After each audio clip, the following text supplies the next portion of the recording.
পেরেছেন, কেন এই পরিস্থিতি আসলে কতটা স্বাভাবিক রাখতে পারবে বলে মনে করছেন? এই বছর জুলাইয়ের শুরুতেই ব্যাপক বৃষ্টিপাত হয়। পাহাড়ি ঢল সহ লেকের উচ্চতা দ্রুত 100 ক্রস করে যায়। বর্তমানে 104.08। যদিও পানিটা লেভেলটা কমার দিকে, কিন্তু যেহেতু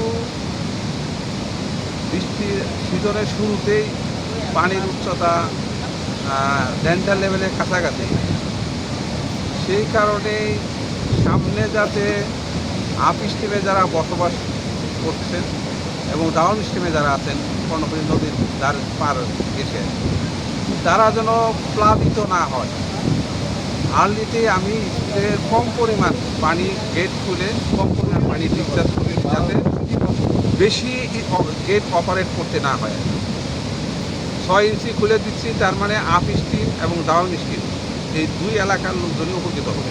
তাদের কষ্টের কথা চিন্তা করে আমি আর্লিতে স্কুলে অপারেট করছি।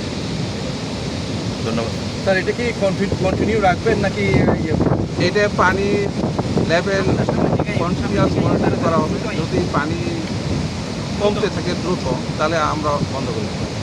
আর যদি পানি আবার এই সামনে বৃষ্টি আছে, এই আজকের থেকে বৃষ্টি আছে, যদি পানি বাড়তে থাকে, তাহলে আমরা হয়তো পর্যায়ক্রমে গেটের ওপেনিংটা বাড়ানো, সেটার লেভেল ওয়াটার লেভেলটা কন্ট্রোল করা যাবে, যাতে আমাকে এমন না হয় যে একবারে 5 ফিট খুলে দেওয়া লাগবে, এরকম সিচুয়েশন যাতে ফেস করতে না হয়। স্যার প্রতি সেকেন্ডে কত হাজার কিউসেক পানি যাচ্ছে? এই মুহূর্তে 16টা গেট যদি 6 ইঞ্চি 24 ঘন্টা চলে, 6 ইঞ্চি ওপেন করে 24 ঘন্টা, তাহলে 9000 কিউসেক পানি ডিসচার্জ হয়।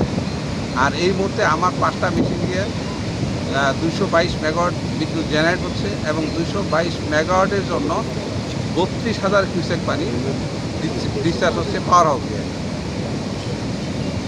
Thank you. ঠিক আছে, থ্যাংক ইউ।